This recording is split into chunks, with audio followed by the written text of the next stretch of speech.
চোখ আছে বিধায় আপনি ভালো আছেন। চোখ আছে বিধায় আপনার আপনজন, প্রতিবেশী, এমনকি চাকরি বাকরি, এমনকি পৃথিবীর আলো আপনি দেখতে পান। চোখ ভালো রাখার একটি উপায় আমি আপনাদের বলে দিই। সব সময় মোবাইল দেখবেন না। মোবাইলে আলোতে চোখের দৃষ্টির ক্ষতি হয়। একটানা 2 ঘন্টা, 3 ঘন্টা, 4 ঘন্টা একটানা দেখবেন না। কিছুক্ষণ দেখবেন, আধা ঘন্টা, তারপর অফ করে দেবেন। আবার 1 ঘন্টা পর আবার দেখবেন। আপনি যদি প্রতিনিয়ত একইভাবে যদি আপনি মোবাইল দেখেন 3 ঘন্টা, 4 ঘন্টা, এতে আপনার আস্তে আস্তে দৃষ্টিশক্তির আলো কমে যাবে। আপনার চোখের ঝাপসা দেখবেন।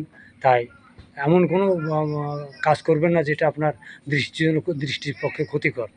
আপনি ভালো থাকলে আপনার সন্তান ভালো থাকবে, আপনি ভালো থাকলে আপনার সংসার ভালো থাকবে, আপনি ভালো থাকলে আপনার পরিবার ভালো থাকবে, আপনি ভালো থাকলে পৃথিবীর সব কিছুই আপনার কাছে ভালো মনে হবে। তাই মোবাইল চালাতে গিয়ে অন্তত এমন কোনো কাজ করবেন না যেটা, বা এমনভাবে দেখবেন না যেটা আপনার চোখের জন্য ক্ষতিকর, আপনার দৃষ্টির জন্য ক্ষতিকর। তাই সবাই সচেতন হবেন, ভালো থাকবেন, চোখের দিকে খেয়াল রাখবেন।